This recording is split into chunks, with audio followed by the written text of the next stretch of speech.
अस्सलामुअलैकुम। Tele school के इस एजुकेशन प्रोग्राम में खुशामदीद। ये प्रोग्राम टीवी पर हुकूमत पाकिस्तान और सबक फाउंडेशन की शिराकत से पेश किया जा रहा है। इसके लेसन्स पाकिस्तान के तमाम तालीमी बोर्ड बशमूल कैम्ब्रिज के सिलेबस के मुताबिक तैयार किए गए हैं, जिसमें एजुकेशन कंटेंट सबक फाउंडेशन प्रोवाइड कर रही है। सबक फाउंडेशन की वेबसाइट sabak.pk पर केजी से 12वीं जमात तक वीडियोस और प्रैक्टिस टेस्ट बिल्कुल मुफ्त दस्तयाब हैं। कंप्यूटर साइंस के इस लेसन में हम लूप और उसकी टाइप्स के बारे में पढ़ेंगे। ये टॉपिक फेडरल केपीके बलूचिस्तान की क्लास 12 के चैप्टर नंबर 4 कंट्रोल स्ट्रक्चर में आता है, सिंध की क्लास 12 के चैप्टर नंबर 8 में, जबकि पंजाब की क्लास 12 के चैप्टर नंबर 12 लूप कंस्ट्रक्ट्स में आता है। इस टॉपिक पे वीडियोस देखने के बाद स्टूडेंट सीख पाएंगे कॉन्सेप्ट ऑफ लूप और डिफरेंट किस्म के रिपीटिशन स्ट्रक्चर के बारे में पढ़ेंगे।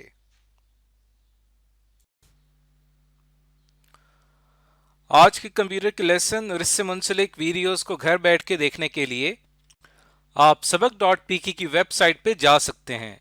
यहाँ पर तमाम बोर्ड्स की 9वीं से 12वीं जमात तक कंप्यूटर साइंस के सारे टॉपिक्स पर वीडियोस और प्रैक्टिस टेस्ट बिल्कुल मुफ्त मौजूद हैं। इनके जरिए आप अपने कॉन्सेप्ट्स को पुख्ता करके इम्तहानात में शानदार नंबर हासिल कर सकते हैं।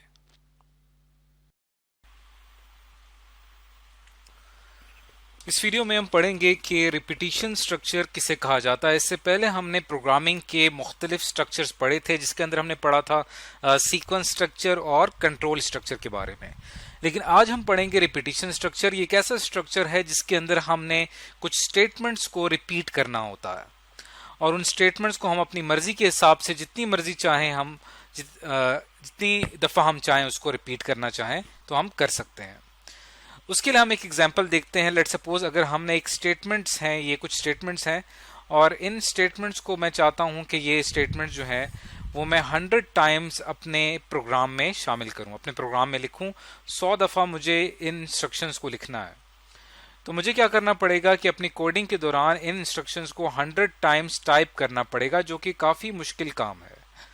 तो कोई ऐसा तरीका हो सकता है या कोई एक ऐसा स्ट्रक्चर हो सकता है कि मुझे इन स्टेटमेंट्स को एक ही दफ़ा लिखना पड़े और वो 100 टाइम्स प्रोसेस हों, 100 टाइम्स रिपीट हों। तो उसके लिए हम क्या करते हैं कि एक रिपीटिशन स्ट्रक्चर बनाते हैं। उसके लिए हम क्या करेंगे कि ये एक एग्जाम्पल देखेंगे। लेट सपोज ये हमारे पास एक स्ट्रक्चर है। इस स्ट्रक्चर के अंदर अगर आप देखें तो यहाँ पे हमारे पास स्टेटमेंट नंबर 1 ये एक स्टेटमेंट हो सकती है, कोई इंस्ट्रक्शन हो सकती है, कोई हिदायत हो सकती है। ये प्रोसेस होगी। इसके प्रोसेस होने के बाद स्टेटमेंट नंबर 2 प्रोसेस होगी। स्टेटमेंट नंबर 3 जो है ये दरअसल क्या है, ये कंडीशनल स्टेटमेंट है, यानी इसके अंदर कोई कंडीशन मौजूद होगी। अब हम क्या करेंगे कि इस कंडीशनल स्टेटमेंट की जो बॉडी है, एक इसकी खास एरिया होगा जहां पे ये काम कर सकेगी। स्टेटमेंट नंबर 3 जो है ये कंडीशनल स्टेटमेंट है, ये इसका एरिया है, ये इसकी बॉडी कहलाती है।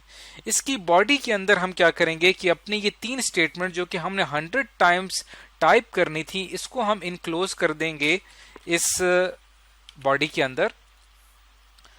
तो इसको अगर हम यहाँ पे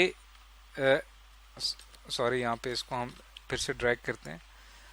इसको अगर हम इस बॉडी के अंदर अगर हम इसको लिखते हैं, इसकी बॉडी के अंदर, तो क्या होगा कि यहाँ पे कंडीशन चेक होगी। अगर ये कंडीशन जो है ये ट्रू होगी तो क्या होगा कि हमारी statement number 3A 3B 3C process होंगी। उसके बाद कंट्रोल यहाँ से वापस रिपीट होके स्टेटमेंट नंबर 3 पे शिफ्ट होगा और फिर से कंडीशन चेक होगी। अगर वो फिर से ट्रू हुई तो स्टेटमेंट नंबर 3A फिर से प्रोसेस होगी, 3B फिर से प्रोसेस होगी और 3C फिर से प्रोसेस होगी और यहां से कंट्रोल फिर दोबारा शिफ्ट होगा स्टेटमेंट नंबर 3 पे। आप देख रहे हैं कि इसमें एक लूप बन रही है, इसमें एक रिपीटिशन आ रही है और ये रिपीटिशन तब तक जारी रहेगी जब तक आपकी कंडीशन ट्रू रहेगी। जैसे ही आपकी कंडीशन यहाँ पे फॉल्स हो जाती है, जैसे हमारी कंडीशन फॉल्स हो जाएगी, हम स्टेटमेंट नंबर 3 से जंप कर जाएंगे सीधा स्टेटमेंट नंबर 4 की तरफ और statement number 4 and then statement number 5 ये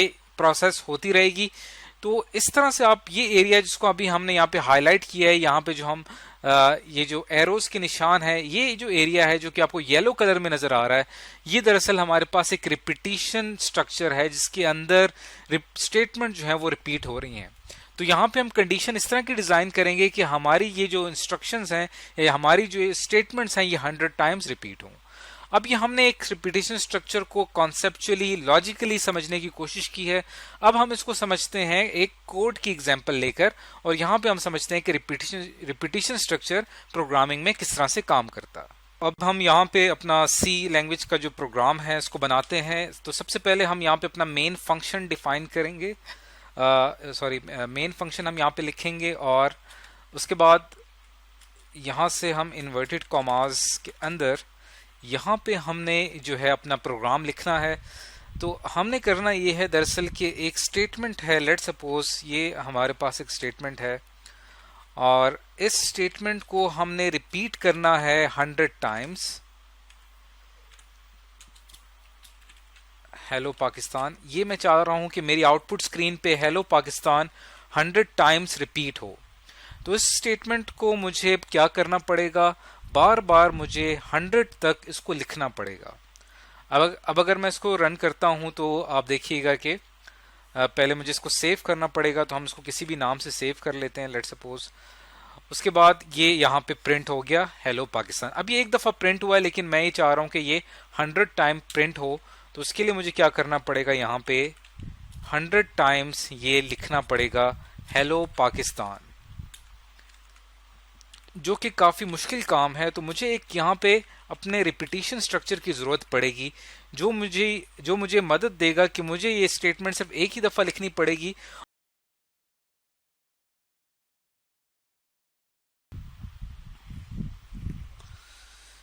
इस वीडियो में हम लूप की टाइप्स पढ़ेंगे। इससे पहले हमने लूप पढ़ा था कि लूप क्या होता है और लूप किस तरह से काम करती है।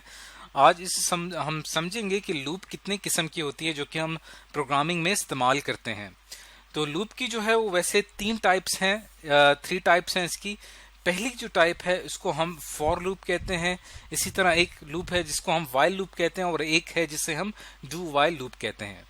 जब हम लूप पढ़ रहे थे वहां पे हमने एक चीज सीखी थी कि लूप का मकसद क्या होता है, कि कोई एक स्टेटमेंट हो या कुछ सेट ऑफ स्टेटमेंट्स हो, उसको रिपीट करवाना हो तो हम लूप का इस्तेमाल करते हैं। तो अब हम क्या करेंगे कि इन तीनों लूप्स को देखेंगे एक साथ और जानने की कोशिश करेंगे कि इन तीनों को किस तरह से प्रोग्रामिंग में इम्प्लीमेंट किया जाता है, यानी इनको किस तरह से हम इन लूप पर अमल दरामद करते हैं। सबसे पहले बात करते हैं जो हमारे पास पहली टाइप है फॉर लूप की। इसे हम अपने कोड में इम्प्लीमेंट करते हैं। ये हमारे पास एक न्यू सोर्स फाइल है जो कि हमने अभी ओपन की है। इस पे अब फॉर लूप को किस तरह से लिखा जाएगा, क्या तरीकाकार होगा, इसमें हम जानने की कोशिश करते हैं। तो सबसे पहले हम चूंकि सी लैंग्वेज में कोड लिख रहे हैं तो हम स्टार्ट में ऐड करेंगे अपनी हेडर फाइल्स जो कि हैं hash include std standard input output .h, और उसके बाद हम जो अगली हमारी हेडर फाइल है वो हम ऐड कर रहे हैं। अब हेडर फाइल्स ऐड करने के बाद जो हमारा अगला स्टेप ये होता है कि हम अपना मेन फंक्शन लिखते हैं, और इस मेन फंक्शन के अंदर जो है हम दरअसल अपनी फॉर लूप जो है उसको इम्प्लीमेंट करने जा रहे हैं। तो फॉर लूप को इम्प्लीमेंट करने के लिए हमें क्या करना पड़ेगा, हमें सबसे पहले फॉर लूप को समझना पड़ेगा। फॉर लूप के अंदर 3 हिस्से होते हैं। एक हिस्सा होता है जिसको हम हेड कहते हैं, एक जिसे हम बॉडी कहते हैं, और तीसरा हिस्सा जो होता है उसको हम टेल कहते हैं। तो इन हेड, बॉडी और टेल को किस तरह से लिखा जाएगा अब हम यहाँ जानने की कोशिश करते हैं। तो सबसे पहले हम लिखते हैं फॉर लूप का हेड कैसे लिखा जाएगा। उसके आप लिखेंगे फॉर जो कि कीवर्ड है, और इस तरह की ये 2 ब्रैकेट्स आप लगाएंगे। इसके अंदर आप थोड़ी सी स्पेस देंगे। अब ये जो स्पेस है, इस स्पेस के अंदर आपने क्या करना है, फॉर लूप का हेड डिजाइन करना है। अब फॉर लूप का जो हेड है इसके अंदर जो है वो 3 चीजें होती हैं। 3 चीजें कौन सी हैं वो, पहली चीज क्या है कि आपको यहाँ पे एक वेरिएबल चाहिए होगा।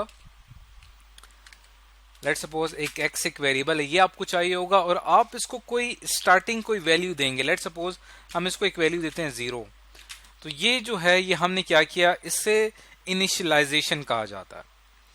एक वेरिएबल लिया और उसको हमने स्टार्टिंग एक वैल्यू दे दी। अब इसके बाद जो अगला स्टेप है उसके अंदर हम क्या करते हैं कि एक कंडीशन डिजाइन करते हैं जो ये डिसाइड करती है कि हमारी लूप कितनी दफा चलेगी। तो अगर हम अपनी लूप को 10 दफा चलाना चाहते हैं तो हम यहाँ पे लिखेंगे x इज लेस देन 10। तो ये अब हमने कंडीशन यहाँ पे लिख ली। थर्ड स्टेप ये होता है, उसके अंदर हम क्या करते हैं, इंक्रीमेंट लिखते हैं। इंक्रीमेंट क्या करता है, दरअसल वो x की एक वैल्यू जो होती है 0 उसको इंक्रीमेंट कर देता है। यानी x की वैल्यू अगर 0 है तो लूप का एक चक्कर मुकम्मल होने के बाद x की वैल्यू 0 से 1 हो जाती है। तो हम यहाँ पे लिखते हैं x प्लस प्लस, जो कि एक इंक्रीमेंट है। तो ये ब्रैकेट्स में स्पेसेस हम थोड़ी सी कम कर देते हैं। तो ये जो आपको यहाँ पे एरिया जिसको अभी मैं हाईलाइट कर रहा हूँ, ये एरिया क्या है, ये दरअसल हेड ऑफ फॉर लूप कहलाता है।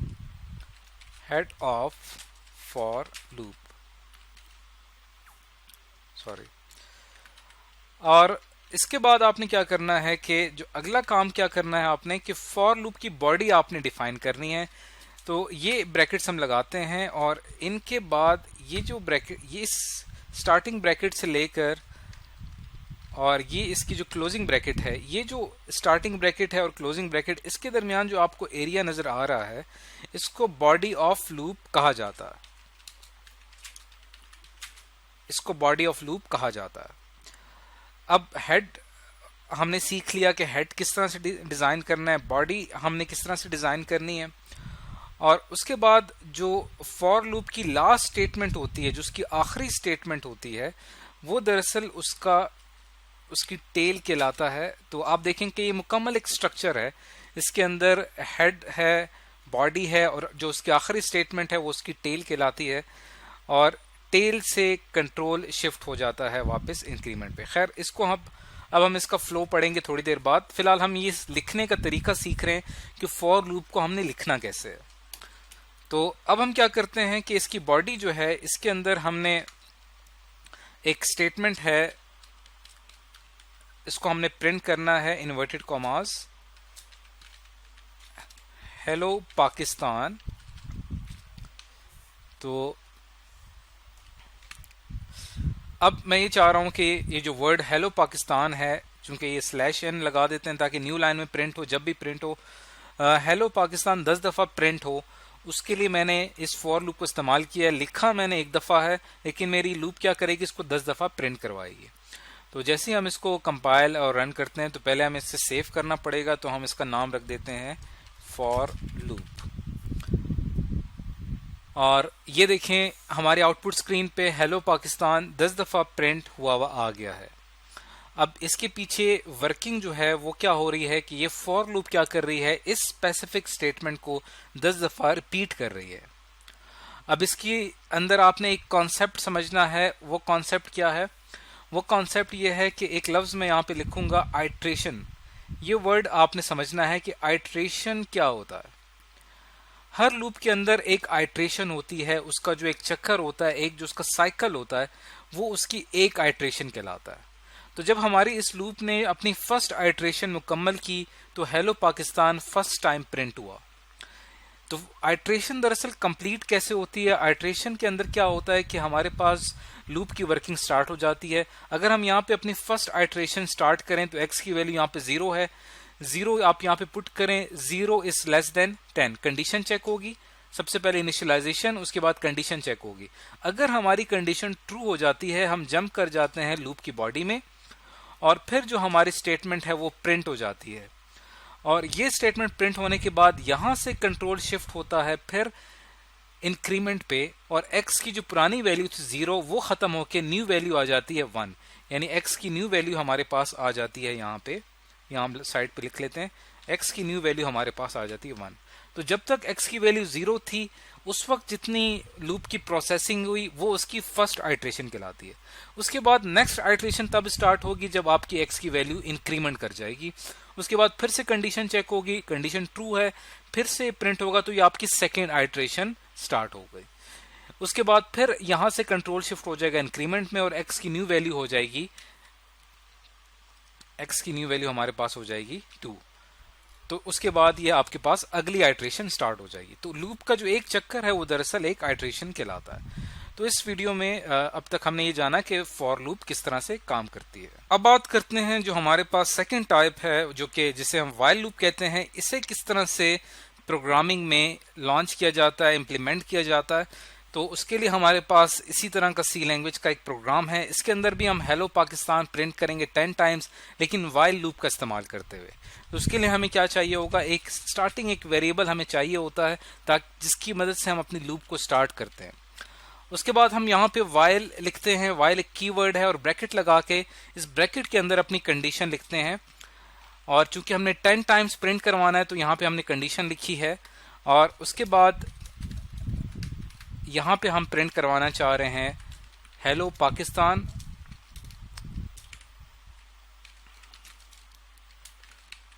और इसके फर्क ये है कि जो फॉर लूप में हमने इंक्रीमेंट जो था, एक्स की वैल्यू में जो इंक्रीमेंट हमने करना था वो हमने यहाँ ऐड किया था, लेकिन व्हाइल लूप में हम क्या करते हैं कि हम लूप के आखिर में हम इसको ऐड करते हैं। जो इसका जो टेल वाली जगह होती है यहाँ पे हम ऐड करते हैं एक्स प्लस प्लस, एक्स की वैल्यू में एक इजाफा हो जाएगा। तो ये एक व्हाइल लूप है। अब अगर हम इसको रन करते हैं तो पहले हम इसको सेव कर लेते हैं व्हाइल के नाम से। और इसमें ये प्रिंट हमारा ठीक से नहीं हुआ, उसकी वजह है कि हमने /n new line escape sequence add नहीं किया। इसको ऐड करने से क्या होगा कि हमारा हर दफ़ा जब प्रिंट होगा न्यू लाइन में प्रिंट होगा। तो आपने देखा तो यहाँ पे भी हमने हेलो पाकिस्तान 10 टाइम्स प्रिंट किया, लेकिन व्हाइल लूप का इस्तेमाल करते हैं। तो व्हाइल लूप का स्ट्रक्चर जो है वो थोड़ा सा डिफरेंट है फॉर लूप से, लेकिन दोनों लूप्स हैं, दोनों का मकसद क्या होता है, स्टेटमेंट्स को रिपीट करना। अब बारी आती है थर्ड लूप की, जो कि है do while loop. Do while loop क्या होती है? डू व्हाइल लूप डिफरेंट है इन दोनों लूप से।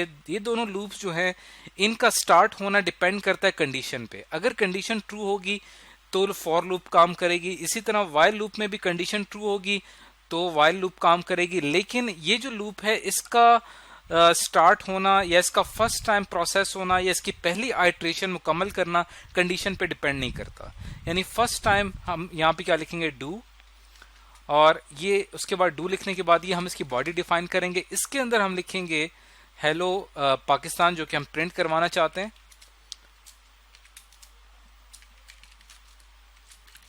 और इसके बाद जो ये लूप चलेगी फर्स्ट टाइम ये बगैर किसी कंडीशन के लाजमी चलेगी, लेकिन जब इसने सेकंड टाइम चलना होगा तब उसके बाद क्या होगा, यहाँ पे हम एक कंडीशन ऐड करेंगे while x is less than 10। और स्टार्ट में भी हमें यहाँ पे एक वेरिएबल चाहिए होगा x और उसको हम वैल्यू दे देते हैं 0।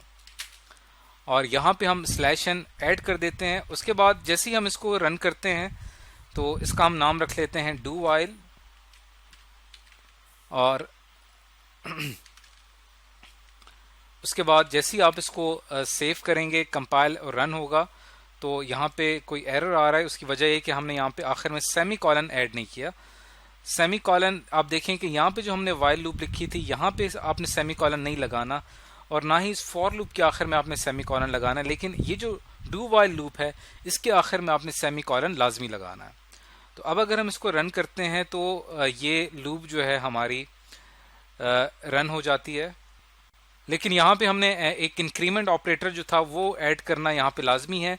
इंक्रीमेंट ऑपरेटर बड़ा ही लाजमी होता है चूंकि x की वैल्यू में इजाफा करता चला जाता है, और इसकी मदद से एक वक्त ऐसा आता है कि x की वैल्यू जो है वो इतनी ज़्यादा हो जाती है और उसके बाद कंडीशन जो है वो हमारी फॉल्स हो जाती है। तो अब अगर मैं इसको रन करता हूं तो आप देखें कि ये हेलो पाकिस्तान यहाँ पे 10 दफ़ा प्रिंट हो गया।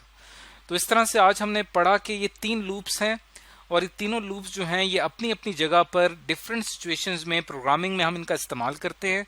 इस वीडियो में हमने सिर्फ ये जानने की कोशिश की है कि फॉर लूप को कैसे लिखा जाएगा, व्हाइल लूप को लिखने का क्या तरीका होगा और डू व्हाइल को लिखने का क्या तरीका होगा। आगे चलकर हम इन तीनों लूप्स को जो है वो मुख्तलिफ प्रोग्राम्स में इस्तेमाल करेंगे, और वहां से आपको इन लूप्स का अच्छी तरह से आइडिया हो जाएगा कि कौन सी लूप कहाँ इस्तेमाल करनी चाहिए।